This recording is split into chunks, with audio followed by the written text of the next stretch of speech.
Hi hello ನಮಸ್ತೆ ನನ್ನೆಲ್ಲ ರೈತ ಬಾಂಧವರಿಗೆ ನಿಮ್ಮ ಪ್ರೀತಿಯ ಗಾದಿಲಿಂಗ ಮಾಡುವ ನಮಸ್ಕಾರಗಳು. ಇವತ್ತಿನ ವಿಡಿಯೋದಲ್ಲಿ ಇವತ್ತು ಗಳೆ ಹೊಡಿತಾ ಇದ್ವಿ. ಸೊ ಯಾವ ಕಾರಣಕ್ಕೋಸ್ಕರ ಮತ್ತು ಎಂಥ ಗಳೆ ಹೊಡಿತಾ ಇದ್ವಿ ಅಂತ ನಾನು ನಿಮಗೆ ಸಂಪೂರ್ಣವಾಗಿ ಈ ವಿಡಿಯೋದಲ್ಲಿ ತಿಳಿಸ್ಕೊಡ್ತೇನೆ. ಅದಕ್ಕಿಂತ ಮುಂಚೆ ಯಾರೆಲ್ಲ ಮೊದಲನೇ ಸಾರಿ ನಮ್ಮ ವಿಡಿಯೋ ನೋಡ್ತಾ ಇದ್ದೀರಿ ದಯವಿಟ್ಟು ನಮ್ಮ ಚಾನಲ್ಗೆ ಸಬ್ಸ್ಕ್ರೈಬ್ ಮಾಡಿ ಹಾಗೂ ಪಕ್ಕದಲ್ಲಿರುವಂಥ ಬೆಲ್ ಬಟನ್ನ ಕ್ಲಿಕ್ ಮಾಡಿ ಈ ವಿಡಿಯೋನ ಪೂರ್ತಿಯಾಗಿ ಸ್ಕಿಪ್ ಮಾಡದೆ ಸಂಪೂರ್ಣವಾಗಿ ನೋಡಿ. ಓಕೆನಾ? ಹಾಗಾದರೆ ಬನ್ನಿ ಇವತ್ತಿನ ವಿಡಿಯೋವನ್ನು ಶುರು ಮಾಡೋಣ. ಸೊ ಪ್ರಸ್ತುತ ನೀವು ಇಲ್ಲಿ ನೋಡ್ತಾ ಇದ್ದೀರಲ್ಲ, ಸೊ ಗಳೆ ಹೊಡಿತಾ ಇದ್ವಿ. ಇಲ್ಲಿ ಯಾಕೆ ಈ ಥರ ಚೀಲ ಇಡ್ತಿದ್ವಿ ಅಂದರೆ ಸ್ವಲ್ಪ ಜಾಸ್ತಿ ಬಿಂಚೆ ನೆಲ ಇರೋದರಿಂದ, ಆದರೆ ಮಳೆಸೆ ಕೂಡ ಹೋಗಲಿಲ್ಲ. ಸೊ ಅದೇ ಉದ್ದೇಶಕ್ಕೋಸ್ಕರ ಇವರು ಅಲ್ಲಿಂದ ಭಾಳ ಲಾಂಗ್ ಇರೋದ್ರಿಂದ ಮೇರೆ ಒತ್ತಿಡ್ಕೊಳಕ್ಕಾಗದೇ ಇರೋ ಉದ್ದೇಶದಿಂದ ಒಂದು ಸ್ವಲ್ಪ ಚೀಲದಲ್ಲಿ ಮಣ್ಣು ಇಟ್ಕೊಂಡು ಅದನ್ನ ಚೀಲನ ಅದರ ಕುಂಟೆ ಮೇಲೆ ಇಟ್ಕೊಂಡ್ರೆ ನಮಗೇನಾಗುತ್ತೆ, ಸ್ವಲ್ಪ ಮಣ್ಣಾಗುತ್ತೆ. ಅದ್ರ ಜೊತೆನೇ ಮಳೆಸೆ ಕೂಡ ಹೋಗುತ್ತೆ. ಓಕೆನಾ? ಯಾವ ಕಾರಣಕ್ಕೋಸ್ಕರ ಈ ಥರ ಕಟ್ಕೋಬೇಕು ಬಿಡಬೇಕು ಅದು ಅಲ್ಲಿನ ಹೊಲಗಳ ಮೇಲೆ ಡಿಪೆಂಡ್ ಆಗುತ್ತೆ. ಯಾಕಂದರೆ ಸ್ವಲ್ಪ ಜಾಸ್ತಿ ಮಳೆಸೆ ಇತ್ತು ಹೋಗಲಿಲ್ಲ ಅಂದರೆ ಮತ್ತೆ ಸ್ವಲ್ಪ ಮುಂದಕ್ಕೆ ಕಟ್ಕೊಂಡು ಇನ್ನೂ ಸ್ವಲ್ಪ ಬೇಗ ಜಾಸ್ತಿ ಮಣ್ಣು ಮಾಡ್ಕೋಬಹುದು. ಯಾಕಂದರೆ ಒಳಗಡೆ ಹೋದಾಗೆಲ್ಲ ಮಳೆಸೆ ಎಲ್ಲ ಸಾಯುತ್ತೆ ಮತ್ತು ಮಣ್ಣು ಕೂಡ ಆಗುತ್ತೆ. ಇಲ್ಲಿ ನಾವು ಯಾವ ಉದ್ದೇಶಕ್ಕೋಸ್ಕರ ಇವತ್ತು ಈ ಕುಂಟೆಯನ್ನು ಅಥವಾ ಗಳೆಯನ್ನು ಹೊಡಿತಿದ್ದೀವಿ ಅಂದರೆ, ಆಲ್ರೆಡಿ ನಾವು ನೀರು ಮಾಡಿ ಒಂದು 2 ರಿಂದ 3 ದಿನ ಒಂದು 4 ದಿನ ಆಯಿತು. ಸೊ ಮಳೆಸೆ ಕೂಡ ಸಿಂಪಲಾಗಿ ಸ್ಟಾರ್ಟ್ ಆಗಿದೆ. ಅದ್ರ ಜೊತೆನೇ ಆಲ್ರೆಡಿ ನಾವು ಗಿಡಕ್ಕೆ ಬಡ್ಡೆ ಕಡಿತೇವ ಮತ್ತು ಬೇರು ಕಡಿತೇವ ಅಂತೇಳಿ ಸತು ಹಾಕಿದ್ವಿ, ಅಂದರೆ ಗೊಬ್ಬರ ಕೂಡ ಹಾಕಿದ್ವಿ. ಅದ್ರ ಜೊತೆಗೆ ಗುಳಿಗೆ ಕೂಡ ಮಿಕ್ಸ್ ಮಾಡಿದ್ವಿ.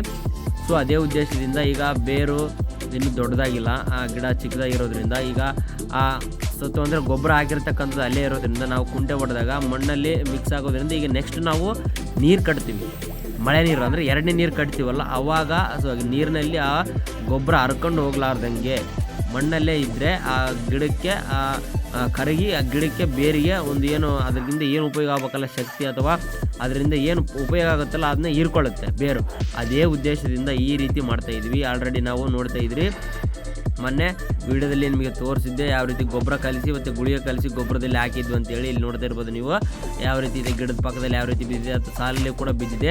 ಈ ಥರ ನಾವೇನಾರ ಗಳೆ ಹೊಡೆದಾಗ ಏನಾಗುತ್ತಪ್ಪ ಅಂದರೆ ಮಣ್ಣಲ್ಲಿ ಮಿಕ್ಸ್ ಆಗೋದ್ರಿಂದ ಮಣ್ಣಲ್ಲಿ ನೀಟಾಗಿ ನೀರು ಮಾಡಿದ ಮೇಲೆ ಕರಗಿ ಆ ಗಿಡಕ್ಕೆ ತಕ್ಕಂಥ ಬೇರಿಗೆ ಹೀರಿಕೊಳ್ಳೋದ್ರಿಂದ ಗಿಡಕ್ಕೆ ಬೇಕಾದ ಪೋಷಕಾಂಶಗಳೆಲ್ಲ ಸಿಗುತ್ತವೆ. ಓಕೆನಾ?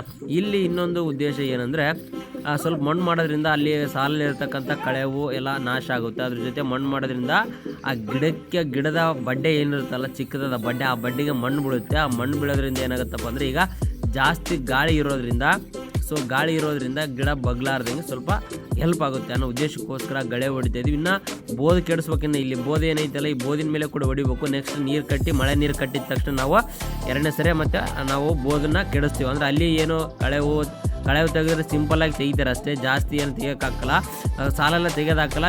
ಅಲ್ಲೇನು ಮೆಣಸಿನ ಗಿಡ ಸುತ್ತ ಅಕ್ಕಪಕ್ಕದಲ್ಲಿ ಇರ್ತಕ್ಕಂಥದ್ದು ಮಾತ್ರ ಕಳೆವು ತೆಗಿತಾರೆ. ಬೋದಿನ ಮೇಲೆ ಇರೋದನ್ನ ಮತ್ತು ನಡುಕಿರೋದನ್ನ ನಾವೇ ಗಳೆ ಮೂಲಕನೇ ತಕ್ಕೋಬೇಕು. ಓಕೆನಾ? ಸೊ ಇದಿಷ್ಟು ಇವತ್ತಿನ ವಿಡಿಯೋದಲ್ಲಿ ನಾನು ನಿಮಗೆ ಇವತ್ತು ಏನು ಮಾಡಿದ್ರು ಅಂತ ತಿಳಿಸ್ಕೊಟ್ಟಿದ್ದೀನಿ. ಈ ವಿಡಿಯೋ ನಿಮಗೆ ಇಷ್ಟ ಆಗಿರುತ್ತೆ ಅನ್ಕೊತೀನಿ. ದಯವಿಟ್ಟು ವಿಡಿಯೋ ಇಷ್ಟ ಆಗಿದ್ದರೆ ವಿಡಿಯೋಗೊಂದು ಲೈಕ್ ಮಾಡಿ ಹಾಗೂ ಮರೆದೇ ನಮ್ಮ ಚಾನಲ್ಗೆ ಸಬ್ಸ್ಕ್ರೈಬ್ ಮಾಡಿ ಹಾಗೂ ಪಕ್ಕದಲ್ಲಿರುವಂಥ ಬೆಲ್ ಬಟನ್ನ ಕ್ಲಿಕ್ ಮಾಡಿ. ಧನ್ಯವಾದಗಳು.